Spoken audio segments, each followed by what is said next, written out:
Captain's Log, Episode 64. This week's episode of the Beer Vengers podcast is sponsored by the Beer and Cheese Collective, located at 35-11 Ditmars Boulevard in Astoria, Queens. Enjoy their eclectic array of craft beer, artisanal cheeses, and specialty grocery items at the Beer and Cheese Collective. On this week's Six Pour Beer Cast, Captain of the Beer Wonder welcomed back guest Beer Venger Globehopper for an unprecedented dive into the world of mass-produced adult beverages, as well as a return to some favorites. Somewhere in there is a week in beer, as well as another visit to Globehopper's home brewery. Remember to like, star, and subscribe whenever that feels appropriate. And send us your emails at thebeervengers@gmail.com if you have any questions, suggestions, or if you just like hearing us talk about you on the show. And now, without further ado, please enjoy episode 64, Macromania. Well, we're the beer Vengers, beer Vengers, beer Vengers. We're the Beer Vengers. Welcome to the Beercast, everyone. Coming to you from an undisclosed location in Astoria, Queens, I am Captain Porter Brownstout. And coming to you from an undisclosed location in the County of Kings, it is I, the Beer Wonder. And coming to you from an undisclosed location in the borough of Brooklyn, it is I, the Globehopper. And we are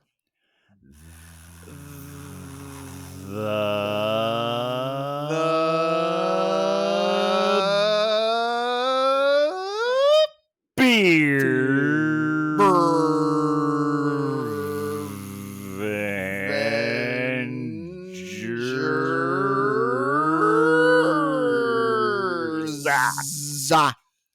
That was some ASMR right there. Like, people are going to listen to that and they're going to get that tingly feeling in the back of their heads. Yeah. Like it wasn't really fully synced up, but I think that we got some bits and pieces of it. And it was it's ASMR, a little bit of new. Anyway, enough self-flagellating commentary. Welcome to the Beercast, everyone. It's great to have all of you here. It's great to have us here.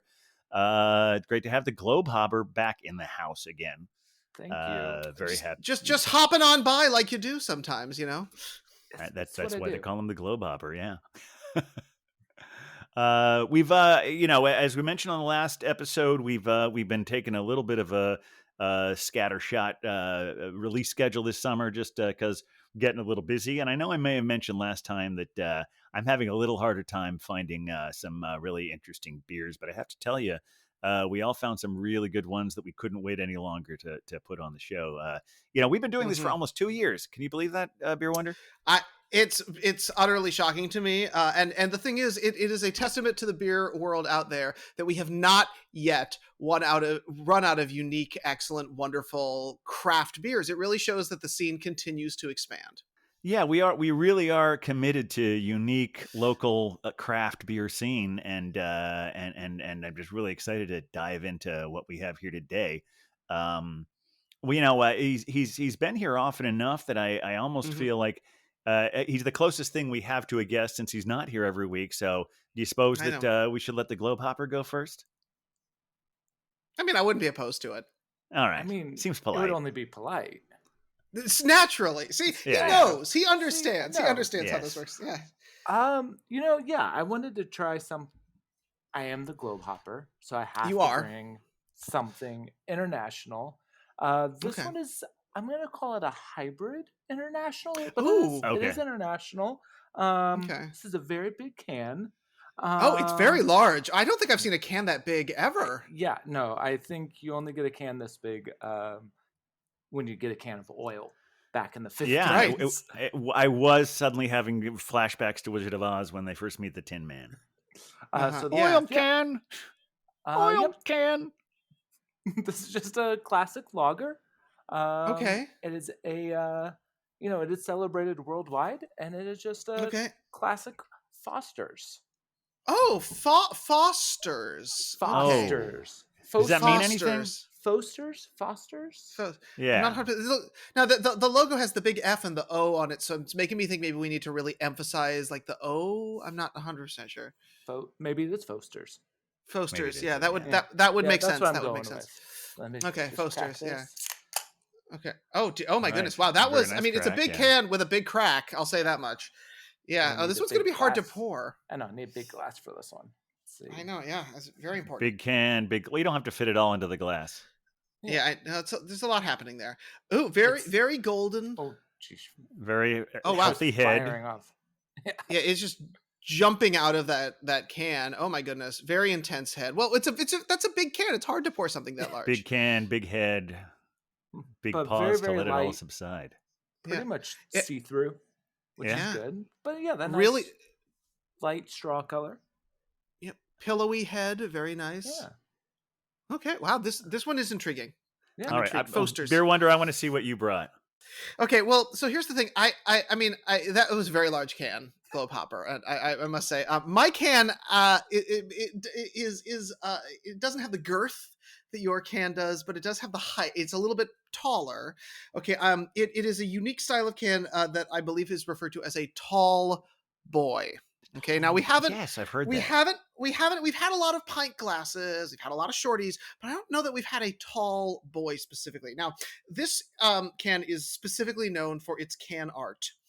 It is very green. It has a very traditional, like, kind of Polish, and I think it's not Polish. It's like a Czech symbol on the front here. See the floweriness there. Mm-hmm. There's sort of like a wheat element here, and you can see some hop binds on it, and it does have an A and a B on it in sort of a historic font, right? Okay.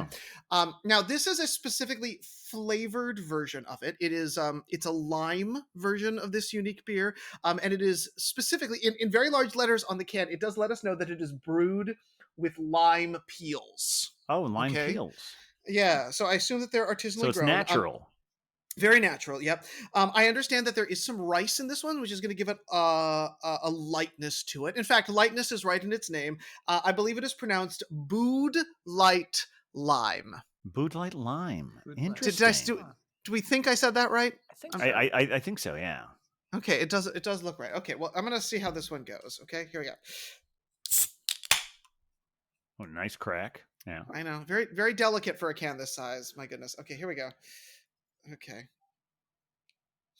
I can really very frothy. Very frothy. I can smell the lime already.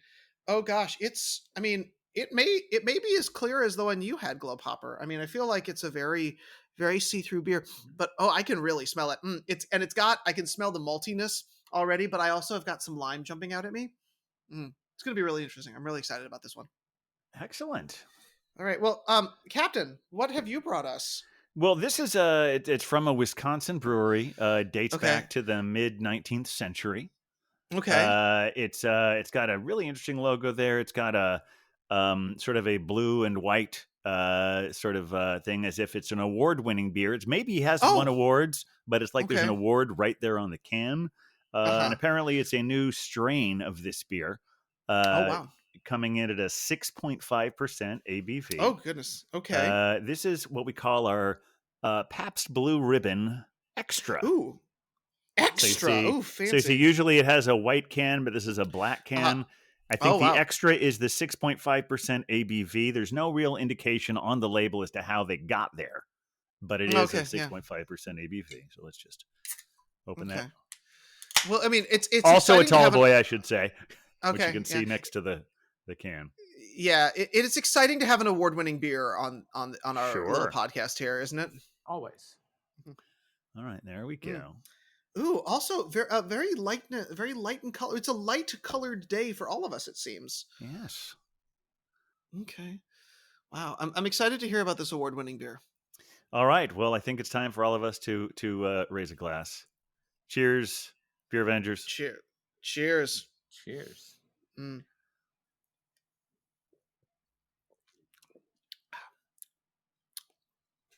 That's interesting.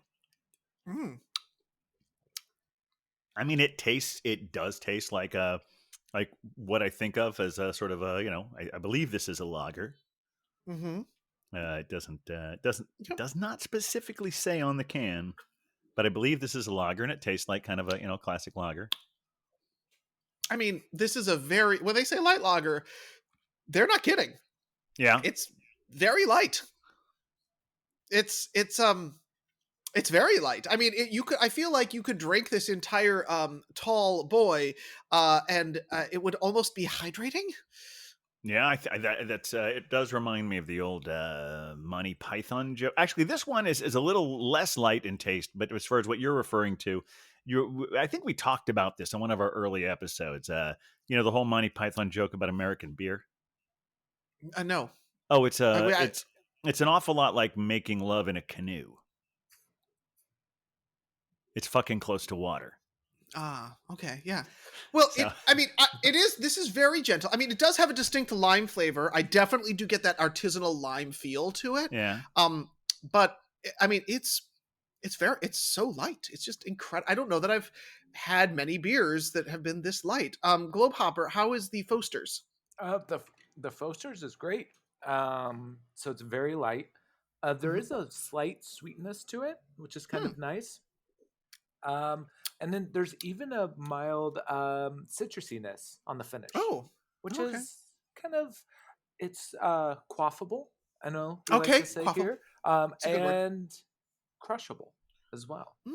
I have to check on the ABV on this one. Yeah. I mean, it's not. You would think with this can it would be easy to. I know find. one would. Well, mine is 4.2 while you're checking, just to clarify the Bud Light lime. For such a large can, it's surprising that it is so hard to find your ABV. It is. Wait. No, I don't see it. All right, we may have to go to Google for this. We'll do some research. Yes, exactly. Well, when you get such rarefied beers like we have today, it can be difficult sometimes to get a good statistic without doing a little extra research. So, as you have no doubt surmised listening to so far, this is our macro show. This was. I feel like you were. This is something that you. I know Huck will be very disappointed he wasn't here for this one. So no, he won't. I think the next time he's on, I think he should certainly be encouraged to, if he wants to have, if he wants to bring one of those as either his first or second pour, he's welcome to. But yeah, we this was something that you've been pushing for a while at Beer Wonder. So what made you think this would be a good idea for an episode? So, I mean, first, we like to talk a lot about, the rarefied world of craft beer. But for many people, the first beers that a lot of us encounter are these larger mass produced things. And they could be a Foster's, it could be a Bud Light Lime, it could be a PBR or Pabst Blue Ribbon. And so I thought it was important to kind of recognize some of the big mass-produced beers, and as people who have been learning about beer and enjoying more complicated and complex beers than these are, I think it's sort of interesting for us to take a step back and get to remind ourselves about what these big macro brews can do. Because I'll be honest, sometimes I want my triple IPA with 4 different kinds of hops that comes in at 11%, but every once in a while I just need a Bud Light Lime. They serve their place. And so I wanted to give them the due that they require on our little show here. Well, I think I'm going to say I can't think of a situation where I would need a PBR extra, but I would certainly not turn up my nose at it. I mean, we talked at some point that it would be a good idea to bring beers that maybe were cheap beers we had when we were younger. I'm old enough that most of those don't exist anymore. I mentioned that this was from Wisconsin. It does say when I mentioned that it was a PBR was apparently established in Milwaukee in 1844. Mm-hmm. And although my dad just turned 81, he's not quite that old, but it was a beer of his childhood. And I remember at one point him teaching me when I was a kid. He said, what? Ask any person of my generation. Just say, what do you have? And they'll immediately respond, Pabst Blue Ribbon. Oh, wow. Because they had a very popular jingle in their commercials. What do you have? Pabst Blue Ribbon. What do you have? Pabst Blue Ribbon. It didn't go. There's not many more lyrics in that. I think, what do you have? Pabst Blue Ribbon. Pabst Blue Ribbon. Beer. I think it's really that entirely. That's catchy. And, it not only is it a hipster beer now, but it's also being embraced, sort of celebrated by some establishments will have a happy hour specifically with Pabst Blue Ribbon on special. because they can sell it really, really cheap.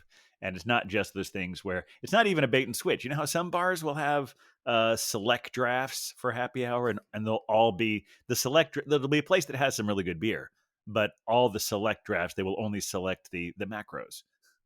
Mm. It'll be like Bud Light, and maybe Rolling Rock or Yingling, something like that. There's like a number of things where you know that's what it's going to be. But I see places like specifically like dollar PBR for happy hour. Which, I mean, if that's the experience that you're looking for, that's not terrible. You know, I remember my dad taking me to a Smash Burger in Dayton one time, and he specifically took me there because he wanted to get the dollar PBR. Well, there you go. So you picked yours for nostalgic reasons. I picked mine because I actually like Bud Light Lime. I feel like I'm one of the like 10 people left who actually enjoys it. I find it to be a delicious, refreshing beer to have on a hot day. Globe Hopper, why did you choose the Mysterious Foster's? So Foster's does actually have, I used to drink this a lot when I couldn't afford a lot of beer, because it is 23.5 ounces of beer for $2 usually. Oh, wow. $2 to $3. So I have a lot of long nights with Foster's because it's just, you get one and you that's the only one you need. You don't need more than that. Yeah. But it's also, it is officially international, but it's mostly not. But it was originally brewed in Australia. But it was an American brew in Australia in the late 1800s. Little known fact. Oh, wow. Yeah. Yes, I know a lot of Australians are very amused by the fact that Americans think it's a popular Australian beer. It's not. It's mostly brewed in, I think in England now or somewhere. It's in Europe. Yeah. I went there same year we started the podcast, and I don't think I saw Foster's anywhere, but that's their slogan, where they say, Foster's Australian for beer. It's no, it's not. That's no. No. Well, I'm glad that you brought us a little bit of international flavor there. But I was first introduced to Bud Light Lime actually on a tour of the Budweiser factory. I was doing a TheaterWorks tour, for those of you who remember our artistic backgrounds, and we stopped and as a group went in there because, of course, when you go, they have a little like soda machine of beers at the very end, and you're supposed to get one, but no one monitors it. So we naturally tried all of them. And Bud Light Lime was the one I kept coming back to. And so I kind of just fell in love with it. It became my little refreshing beer of choice. And when I worked for the museum company I worked for a bit, it became known that it was my preferred beer. So whenever we would have like an outing, someone would always buy me a Bud Light Lime.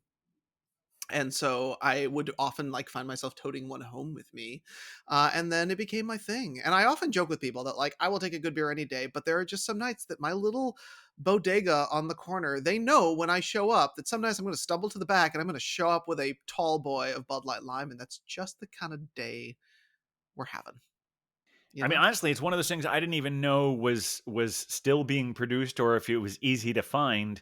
Because I think most of my knowledge of it comes from a fictional character named Stephen Colbert. This is not to be confused with Stephen Colbert, the host of The Late Show, even though they are both played by the same person whose name is Stephen Colbert. You know what I'm talking about. He had a show called The Colbert Report. It was a spinoff from The Daily Show. But he played a fictional version of himself who was still named Stephen Colbert. And I don't know if he got a sponsorship or it seemed like it was a joke or if he actually liked it. But at some point or another, he would often, any excuse he could have to bring Bud Light Lime onto the show. Well, there must have been some kind of sponsorship thing. And on some level, he might have liked it. But he also was bringing it out because it was amusing. Yeah. And I'm saying the man's got taste. So... I don't know if the fictional one does or not, but but maybe he does in that realm. I mean, it's there's a lot of things where you really don't want to align yourself with the fictional Stephen Colbert. Kind of a right-wing hack. That's true. That is very true. That is true. Well, again, not to be confused with the guy who is there now, who won't even say the former president's name. Yes. Well, but so my beer came from my local bodega. I paid a whopping $3.49 for it. Excellent. That is how much it cost. And I know bodegas are a place where those of us who live in Gotham City often get our beers. So I'm curious, when you're going to your local corner store, bodega, a place where you can get beer, what do you find at your spot? What do you feel like the bodega beer scene is looking like right now for you? And I know we're all in different parts of Gotham. Yeah. So I'm curious, Globe Hopper, I know you're a little bit more in the center of Brooklyn. Yeah, so I'm center, a little bit further south. So depends on which bodega I go to. Oh, okay, we got options. If I go to one, I can't pronounce anything in that bodega. Mm. It's all in, I'm guessing, Russian or Ukrainian. Interesting. They're all imports. I can't read any of it, but that's okay. So that one's kind of fun though, because it's kind of a lottery of you don't know what you're going to get. So there's always that option. And then I can just go to our other bodegas, and usually, they have everything. They have your macros, and then they will almost always have Sam Adams of some sort. Oh. And usually one of the seasonals and one of the Boston lagers. And then some of them even have Brooklyn Brewery as well. So you can get semi-craft beer-ish, which is kind of nice. So you can get, and you can also get one or two or a couple. So, which is always the plus side if you don't want a full 6-pack of something. Yeah, I think singles out of a local corner store are actually a nice element, because you can just if you need one, you just go off and do what you need to do with that single one if you're not looking for a full night of craziness. That makes sense. Mm-hmm. What about you, Captain?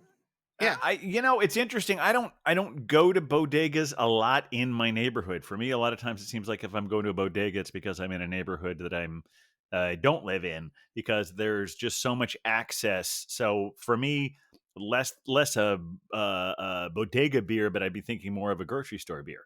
Although I will say that the bodegas in my neighborhood, generally speaking, have some good beer selections. They but so do the grocery stores. I would say and the trade fair in my neighborhood is 24 hours. So if I'm going there or the other grocery store these days, it's mostly I'm often going to our sponsor, the Beer and Cheese Collective, and Beer Wonder did want me to, even though we're using our lovely Beer and Cheese Collective glasses here. Beer Wonder wanted me to remind all of you that none of these beers are sponsored pours. No, you should not go to Beer and Cheese Collective looking for Pabst Blue Ribbon Extra. But you should go there because there are lots of wonderful beers there. So if I'm not going there and I'm going to the grocery store, more often than not, I'm coming home with a Founder's Porter. Oh, interesting. It's one I often will find myself taking to parties. I also sometimes, if I have a bunch of really great beer that I'm saving for a Beer Vengers get together and I want to resist drinking it before anyone comes here, it's a really good one to have there as sort of a buffer to save my other beers to share with my friends. We've gone through the whole discussion of I actually haven't looked up lately to see how Founders is doing and how big the fuck Founders movement is going anymore. But I hope they're starting to learn and actually be better.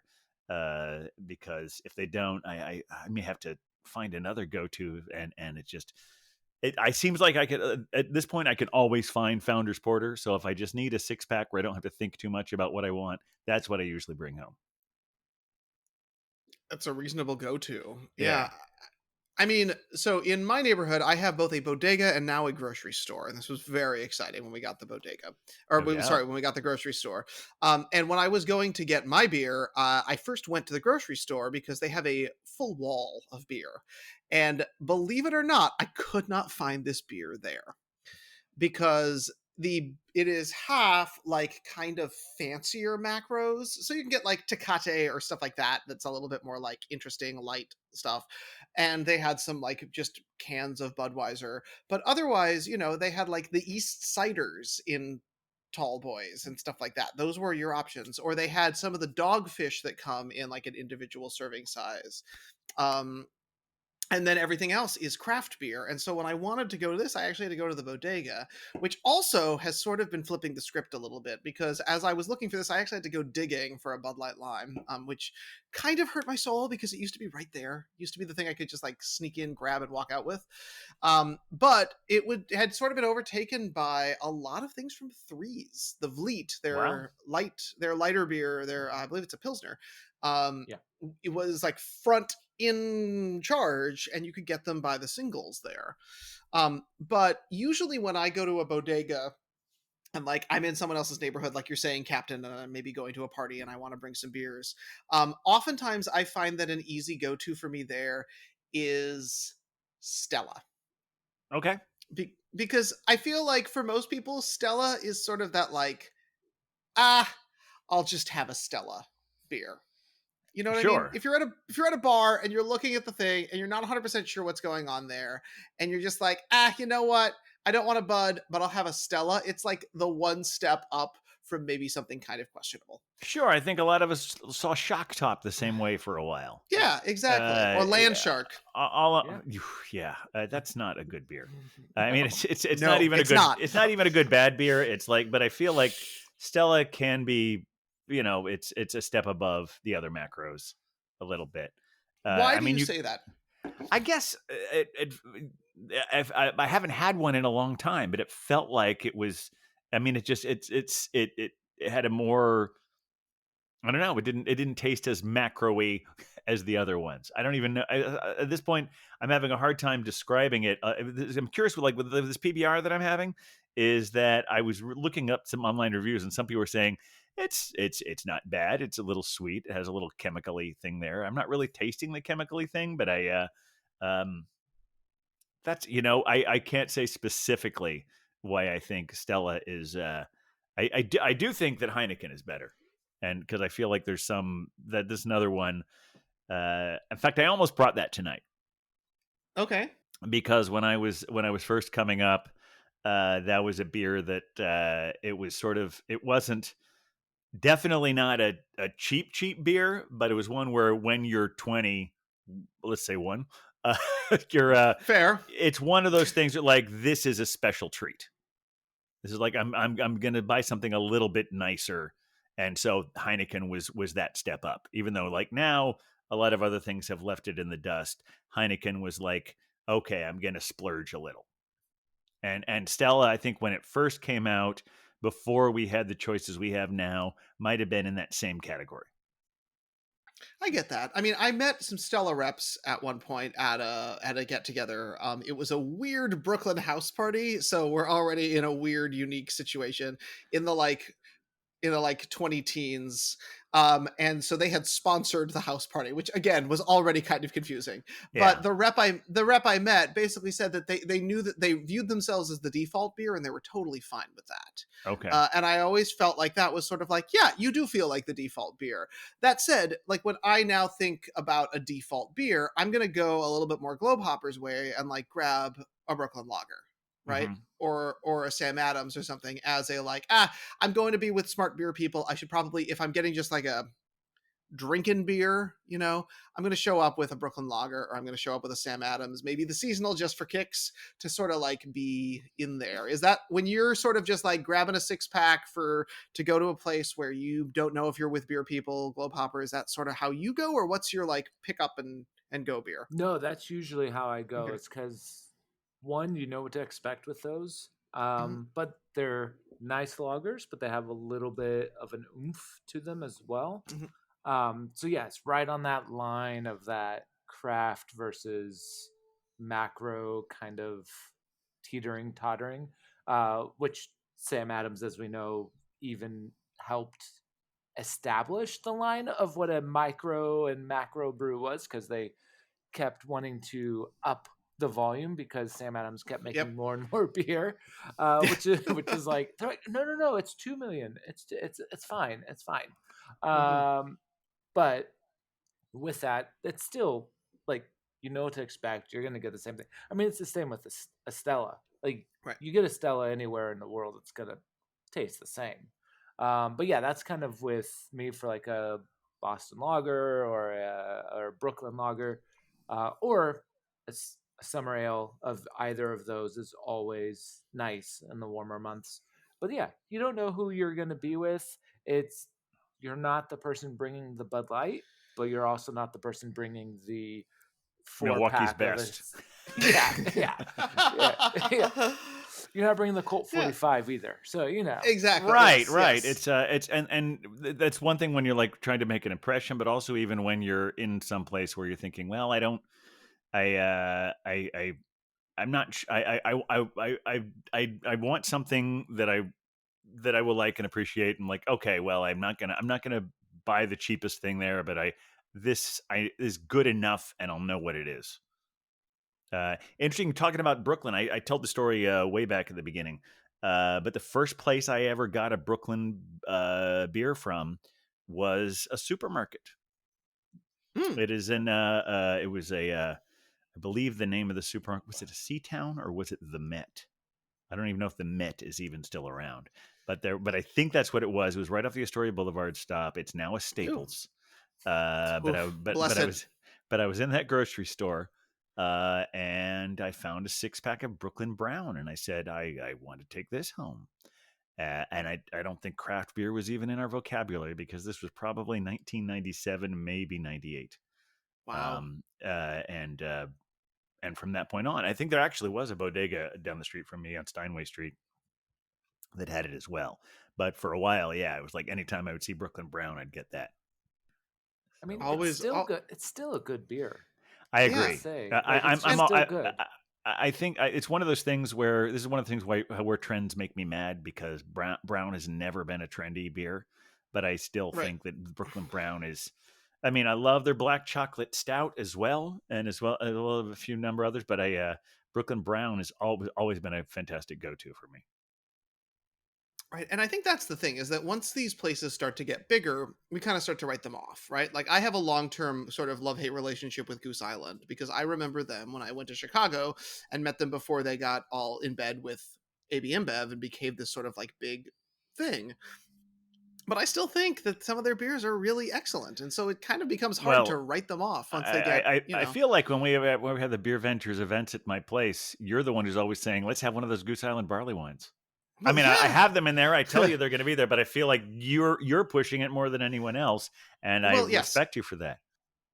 Yeah, because I think sometimes, I like, there is that sort of, I feel like I'm often hurt when I find out that one of my favorites has, sold out or something like that. Mm-hmm. So for example, Coney Island, which is a place where I spend a lot of time and have perhaps had some weekend beer things to share, but is partially owned by our friends at Sam Adams. And initially it felt a little bit like, what's going on here? But they're continuing to put out interesting, unique things. And so, like, how do you deal with that idea that your favorite brewery, who was doing all this cute, creative, fun stuff, is now starting to go big and mass-produced and corporate? Like, how does that affect your beer drinking with them? We've talked about this before, and I'm going to sort of die on this hill if necessary, I don't think pairing with Sam Adams really means selling out. I mean, I don't agree. Within the craft world either. Yeah, because I think that they seem to have a track record of allowing people to keep their own creativity, like especially, and there's no better example than Dogfish Head. Dogfish Head is as good, if not better, than they've ever been. If anything, their association with Sam Adams has allowed them to have more distribution. Yeah, well, I know, but I mean, but sort of on the flip side of that, when Goose sells out to AB InBev, like that taints a lot of people's ideas of of their beers. The only way I find that to be especially apt and correct, if that's not just a synonym, is that I feel that the Goose Island you see at bars is always not very good. Like is it the 312 or is it another 3-digit number? There's an IPA that is like a go-to if like it's just basically someone pretending they have craft beer cred, even though they just have an AB Goose Island. And it's not a very good one. Well, there is a Goose IPA, but there is a 312. Like they have a number of them. Yeah. And I remember their OG IPA was one of my favorites. It was one of the ones that got me into IPA drinking. Yeah. And I always joke that I still will find that beer and drink it because also they have the little goose it's thing cute. It's adorable, and I want to see the guy like take his hand and like wring a goose's neck while he's drinking, which is sadistic and terrible, but whatever. But like there's always, I think people sort of run that fine line, and part of me's like, get when the getting's good a little bit, my friend, the folks down at Coney Island, they outsource all of their like core beers, but they still produce really good stuff. And I've had some unique, interesting, fun things that have come out of their doors. They're still employing unique, creative, interesting people there, so it's not like they've totally jumped the ship. Yeah, Macro in and of itself. Oh, go ahead. Sorry, Jonathan. Globe Hopper. Oh no, I was just going to say, actually, one of my favorite stouts I've had in the past 3 years came from Coney Island. Mm-hmm. But they released, it was a half caked. It was a chocolate cake milk stout that they released in July, which is the worst time to release that kind of beer. Most definitely. Only if you're not me. Yeah. Yeah. I mean, I had it a few times and it was amazing and it was delicious, but it tastes like cake batter. But yeah, no, they're still making excellent beers. But I think the flip on that is play a little bit of a devil's advocate, but that's all right. Sure, I love it. That's why we're here. Yeah, with that, they have full control. But with Goose Island, if I remember correctly, they sold the recipe. So the recipe actually that is correct. Changed. So that is correct. That's the difference of selling the recipe or selling the name. So, do you send the name for further distribution, like Coney Island with Dogfish Head, even Sam Adams, or are you actually selling the actual recipe to someone else like they did with Goose Island? Because I was doing a little research with this. I'll go on a little tangent. Don't worry. Go for it. I love it. This 5% beer's hitting me. It's fine. I love everything about it. Globe Hopper, take us somewhere. This 6.5 is hitting me too. It's a tall boy, remember. I know. My oil can, my 23 ounces is coming out. Oil can. There you go. But we need to make that a sound. Anyway, continue, Globe Hopper. Yes. No, like Kona Brew Pub or Kona Brew Right, yeah, Company. Kona. Mm-hmm. So they are owned by AB InBev as well. A little known fact. A lot of people don't know this. But they are owned actually by their craft beer division. So they have an independent brewers division that helps brew all their beer along with Widmer Brothers, and I believe Goose Island is actually still within that category as well. So it's their craft beer division, but all of the major money, distribution, and everything is then done by AB InBev. But even though their major distribution is happening in California, they are still part of an independent craft brewers guild in Hawaii. So they can do that fun stuff, just like Coney Island. They can, and Dogfish Head, they can do the fun stuff with local fruit, local produce at the small brewery, but all their mass-produced stuff is going to be overseen by AB InBev. So if I get a beer from Kona in New York, it's AB InBev, but if I go to Hawaii, it's Kona. If you go to the brew pub in Kona, Hawaii, then yes, it'll be from there. This all reminds me of a story of it was a great little monologue by Mike Daisey called "How Theater Failed America," and it's just basically about how that so many theaters that have when you get in bed with corporate America and try and do, and he talked about going to a theater where they had this incredibly beautiful lobby. And just like you could want to just move into the lobby and have all that, but if you go down 3 floors, they have this like 100-seat experimental space, and the artistic director said, here we can do whatever we want to.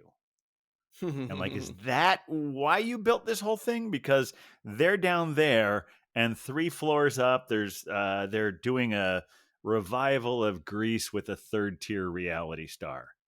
But in this 99-seat space, we can still do whatever we want. It's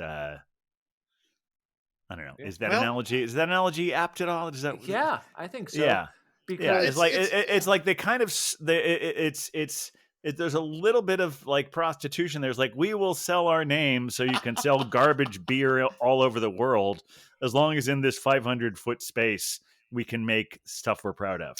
Well, I do want to be clear. Kona's beer is I do enjoy Kona's mass-produced stuff too. I haven't had a lot of it, so I don't mean to pick on Kona specifically. I'll treat you, Captain. We'll get you some. We'll get you some. Yeah, I think I have had it. I don't want like I'm just saying that like that's the sort of the devil's bargain of craft brew getting involved with the macro people. Is it like, okay, at some point will their name mean less because there's so many places where the only beer they've had by that brand is not very good? I think I could see how that would be a risk. Yeah. Go ahead, Globe. No, I was agreeing. I was because I think it's a fair analysis. But that gets me to something that's kind of interesting, which is that we've dealt primarily with like American and British macros today. I got my Bud Light Lime. We've got our Foster's, which is technically British, even though they kind of say it's Australian. Yeah. But every country has its own like massive mass-produced beer. And I remember when I was a kid, when we lived on the island of Cyprus, Kio was the light lager that like my dad drank. Like I would go when he would be like, can you run to the store and get me a beer? I, at like 14, would quite literally like run to the like Cypriot bodega and pull a Kio off the shelf and buy it for my dad. And that was just sort of like what they drank.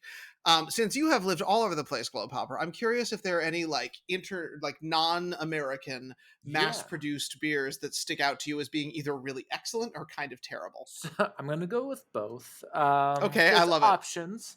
So my time in Asia, I did have snow. If you've ever been in China, snow would be the equivalent of, also you may have never heard of this one either, but Sol. Sol? Sol, S-O-L, sun. That's it's another Mexican lager. It's the steps down from Corona.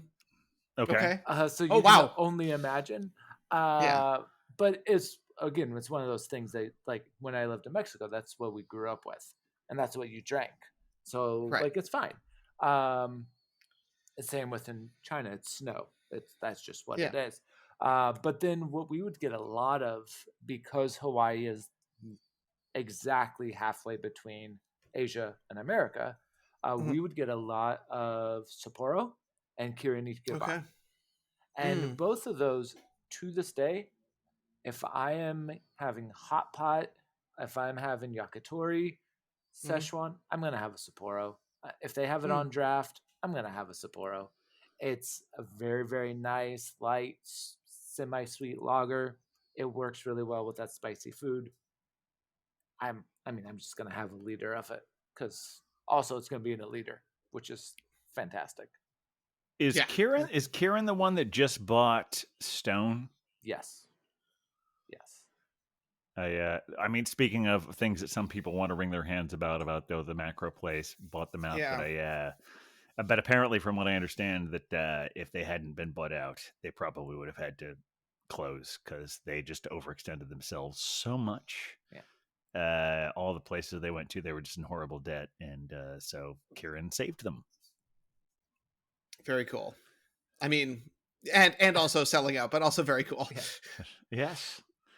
Now, oh, go ahead. I was just going to ask if either of you have had it at Kirin Ichiban. I believe so. Yeah, I think I might have had it at a sushi place at some point or another. Yeah, that sounds right.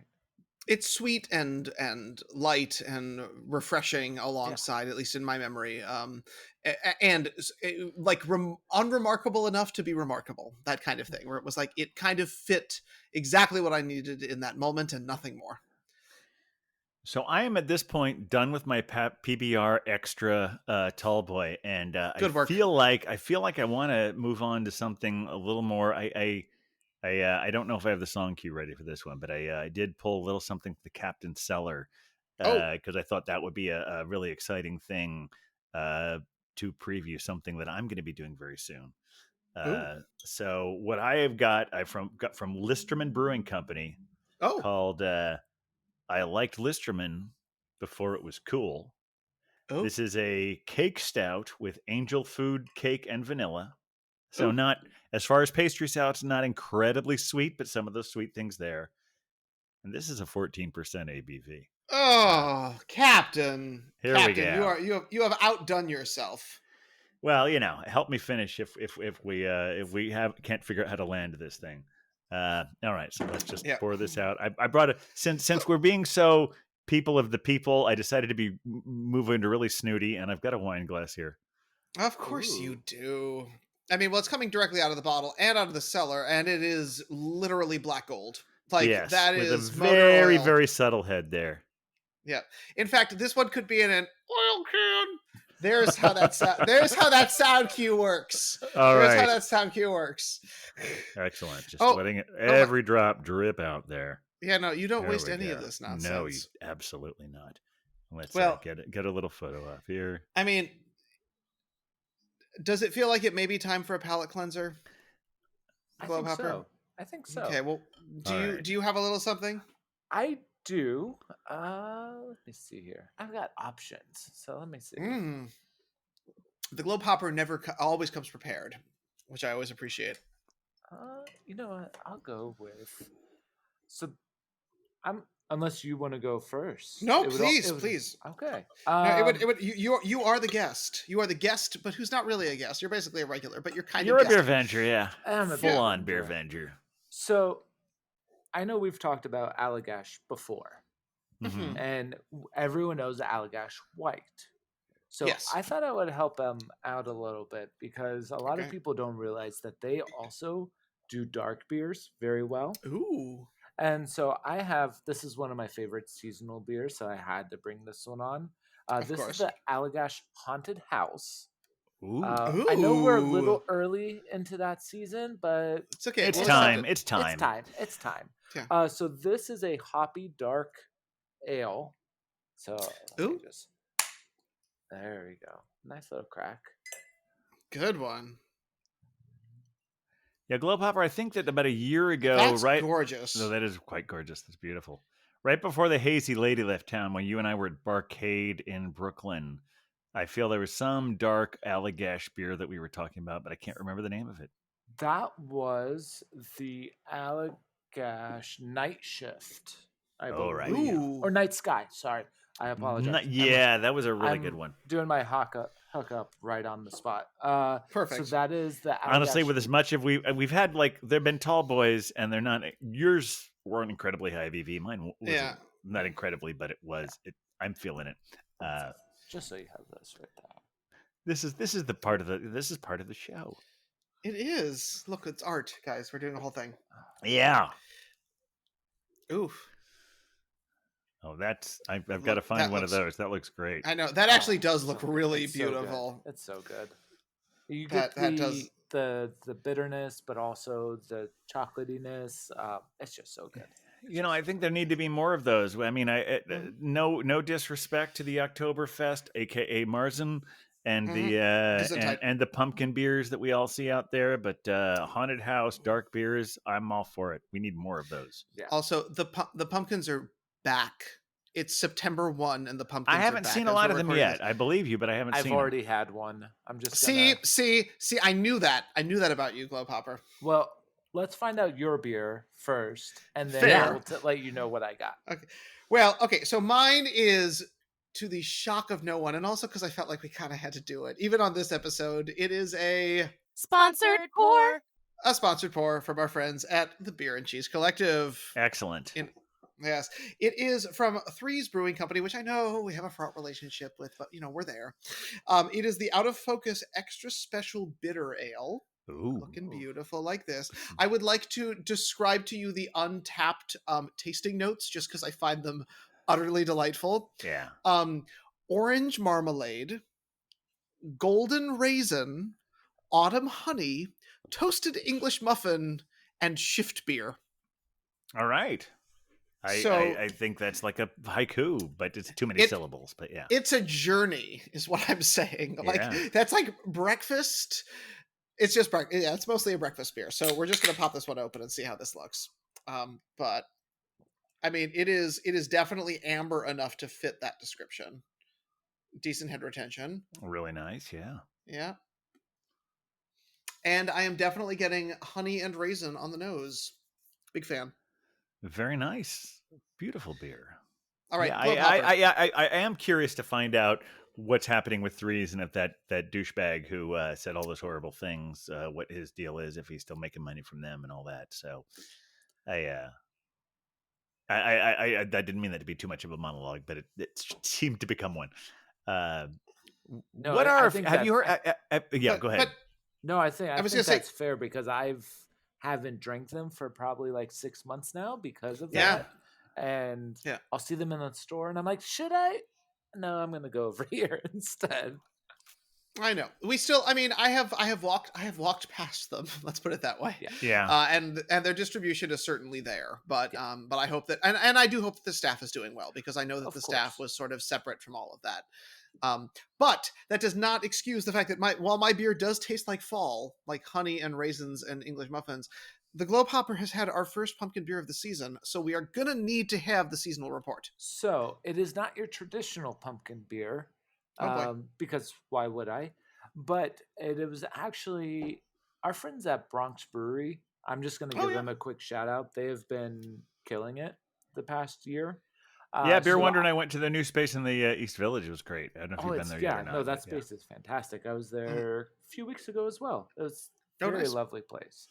I had not there though, but I did have a can of their Tattooed Pumpkin, which is a pumpkin IPA.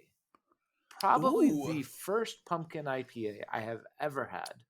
Okay, now you're talking. As we know, usually a pumpkin is going to be a brown ale or a saison or something that has those spices to it. This was just enough pumpkin in the finish, but you had that IPA taste. So it was just a lovely beer, honestly. So yeah, that was my first pumpkin beer. I haven't gotten any of the pumpkin warlocks. I've held off on those. Yeah. And now I need to know, was this so, because like it is September 1, so we are sort of like edging our way towards fall. We haven't hit Labor Day yet, so we can still wear white shoes, I hear. But I gotta know, when did you have this beer? Was this like mid-August? Like how early are we starting? It was a couple weeks ago. So it was like early August? Yeah, mid-August. You know, honestly, it's fair because the people want to get it out soon enough where they can sell a lot of it, but they also realize that once we hit November 1st, they can't sell it at all. No one wants it, so they have to get it out there soon enough to flood the market. I'm sorry. I'm a little overwhelmed with these beers I've had tonight. I know I said there was a reason I was pouring this beer. Did I say why? I don't remember if I did. Believe me, so I don't know. Okay, so if when I'm editing, I'll see if this all makes sense. If it all, I can piece it together. Write drunk, edit sober. That's what they say. I honestly, right? I think that's one of the beauties of this show that we drink real beer during it, and we accept whatever consequences come from that. This is from as I mentioned, this is from Listerman. It may not be that I think I've had this something from this brewery on the show. Anyway, Cincinnati Brewery, Southern Ohio. And in a couple of weeks, I will be heading to Dayton for the annual Golden Mile. Oh, you did not mention that, but that is a sacred Beer Venger moment. It truly is. And, you know, I'm not sure everyone knows the history of the Golden Mile. So I noticed recently, if anyone has HBO or HBO Max, which is essentially the same thing or whatever, that the movie The World's End is apparently on there. At least the last time I checked, it was. And that's where the title comes from. That's where it's about a bunch of friends getting together for a big pub crawl. But that will be happening on September 17th. And Beer Wonder, do you think we should have the Incredulous Bulk back on for a recap of that? We will need a full recap of the experience in explicit detail, because that's what our listeners demand. They do. All 10 or 20 of them. Or I'm sorry, all tens of them. Let's say all. Yes, thank you. There literally tens of people are curious about this. Yes, but most importantly, as you know, the aliens demand it. Well, of course they do. Yeah. See, and if we let down the interstellar beings that obviously listen to this beer cast, then like, what are we even doing? Yeah. No, we really want to make sure they know where to go for a good beer when they finally decide to land. I mean, really, experiencing the craft beer scene is, depending on your perspective, is a lot better than random anal penetration of hayseeds and yokels. Well, yeah, right. Whatever floats your boat. I'm not trying to downgrade that. If that's your thing, do it. But why can't we have a little from column A and a little from column B? Is just what you make a very good point there, Beer Wonder. I think that we can have both. I think that we're in a world where it's we don't have to be so binary about the whole thing. I know. Well, speaking of this is a hard transition, but it actually works in my head. Speaking of aliens with anal penetration and enjoying craft beer put together, I do want to talk briefly about my week in beer. Oh, please. Because we are going to get here, I promise. But I did have I mentioned, I've already teased this a little bit, but our dear friends at Coney Island Brewery did have an excellent drag show within their brewery, and it was the very first time I've ever been to a drag event at a brewery. It was a ton of fun. They are now doing it the last Saturday of every month going into the winter, so if you needed a reason to get yourself down to Coney Island, I mean, it's lovely, but also, okay, fine. But there's a great reason to go down to the brewery, because it's also like an early-ish drag show. It's like Saturdays at 5, so you can have a couple and then like have an evening after that. Okay. And they also have an excellent new Goza out there that is pirate themed. That I cannot recommend highly enough. I drank it all night and enjoyed it very much. But I did want to give a great shout out to our Coney Island Brewery friends for keeping the drag spirit alive, keeping the weird at Coney Island, and continuing to put out good beers. So the Coney Island brewery scene is going strong, and I felt like it needed to be mentioned. Yeah, I need to. One of these days, especially since I'm going out and working in the world again. One of these days, I'm already at the bottom of Manhattan. So one of these days, when you're working at Coney Island and I'm working at the bottom of Manhattan, we need to get together and go to Coney Island Brewery. Yeah. Well, this day will be passed, but September 3rd, they are doing a pint for a pint, meaning if you give them a pint of blood, they will give you a pint of beer. And let's just say, I get out of work at 5:45 down there, and it ends at 6. I am running down Surf Avenue to give my pint. I would come down to join you, but apparently the night runner has invited me to his abode for a karaoke party that night. Ooh, that is very exciting. So clearly I have to go out, run out and buy a 6-pack of Founder's Porter so I can naturally at your local bodega. Empty-handed, yes. But hopefully sometime before the end of the month, you and I can figure out somewhere where our schedule meets up, and I can go down to Coney Island, because I haven't been there in a while. I know. Well, you're welcome anytime. Any reports for the Globe Hopper or the captain of our weekend beer? Well, I want to hear, the last time we had Globe Hopper on here, I think we were premiering whatever, one of your homebrews, which is something you've been keeping up with. Wonderful. Yes. In fact, I have a hard time when you send me one of your beers, give me one of your beers, I should say.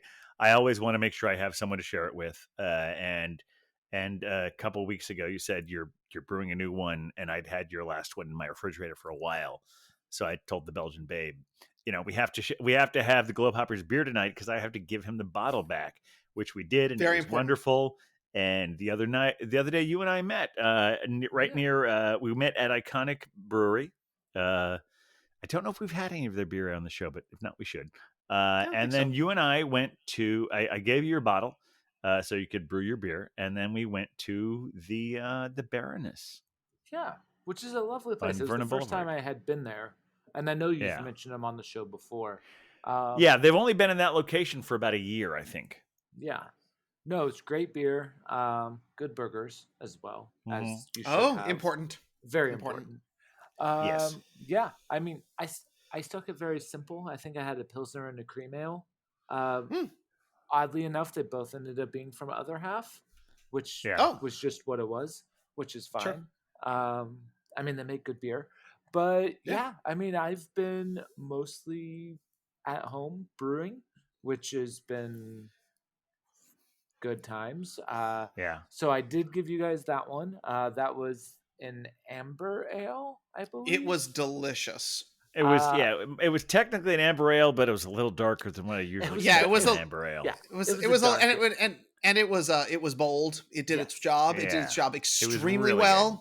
It showed up and performed, and I was proud. I gave it $1. I was pleased. Yeah. So that one slipped it right into the G string there, huh? Yeah. Boink. Yep. So with that one, I know that one was a higher ABV, and that one is what actually prompted me to get an actual hydrometer. So now I know what my ABVs are.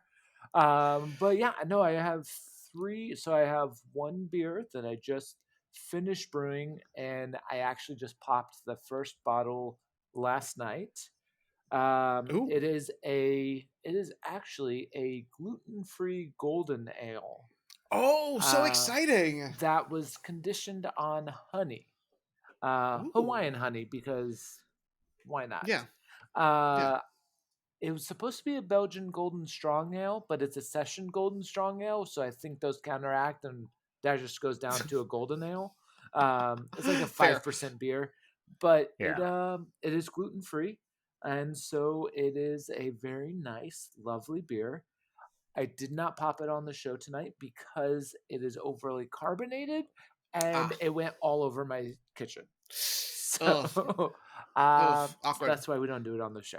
But so I do want to ask, what did you use as your fermentable or as your grain then to make it gluten-free beer? Yep. So I stuck with Extract Brewing because I live in Brooklyn, and carrying 10 pounds of grain 6 floors up. Hard pass. Yeah, no, I'm not going to do that. So it is extract. So it was sorghum extract with oat flakes and rice sugar. And then there was also some Belgian candy sugar in there. And then I conditioned it on Manuka honey as the priming sugar to create the carbonation. And it did its job very, very well. Yeah, I love that the Globe Hopper is brewing beers, keeping with his profile as far as like as international as possible. Like all sorts of continents are represented in the way you brew your beer. Well, I do have some traditional ones. I do have a pale ale. I mean, there's Caribbean, there's Asian. It's all in there. Yeah. Oh yeah, there's going to be some Asian in my next one. I have to bottle it. I just have to bottle it. And that one will actually have some Chinese 5-spice in it as well. Oh, fun! And then I just got a classic American IPA.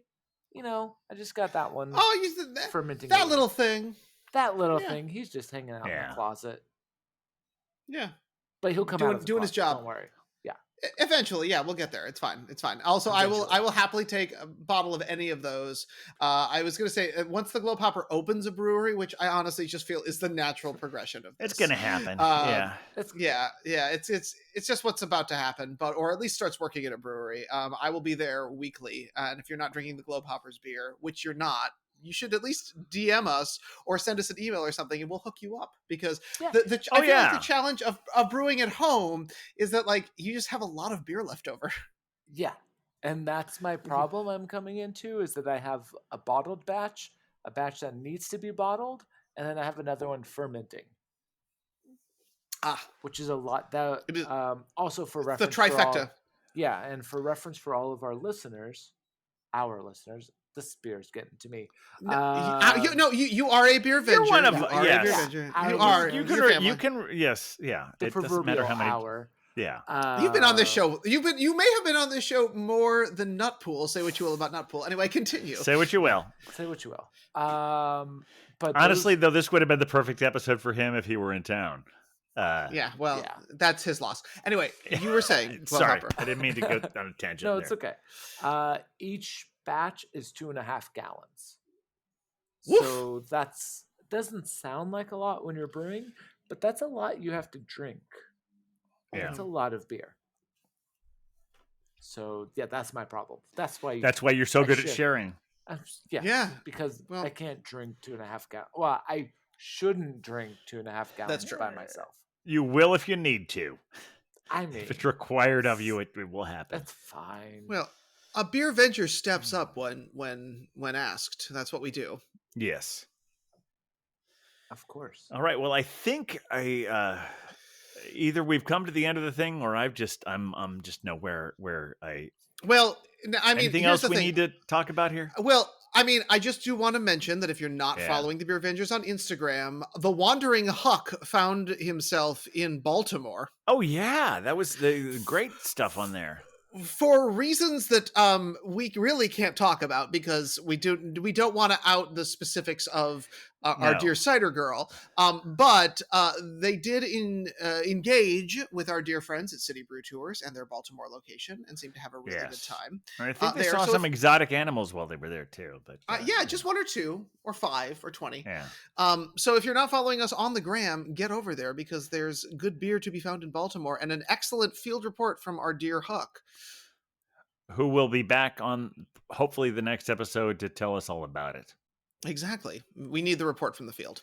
Yeah, I mean he's on this episode singing, but his lack of a spectral presence means that's all he can do this week. But he will. Did I say that right? I'm not even sure what that meant. What I just said. That's perfect. We're just gonna let it sit. Excellent. This is a beer podcast, so that's all fine. Anything else we need to cover before the Spectral Huck plays us out? Tip your bartenders. Tip your bartenders, absolutely. And thanks everyone for listening. It's been wonderful having you here. Hope you found something interesting here, and hope we will be seeing you all in the future. And now I think that's the end of the show, and Huck is going to play us out. With the beer Vengers, beer Vengers, beer Vengers. We're the Beer Vengers.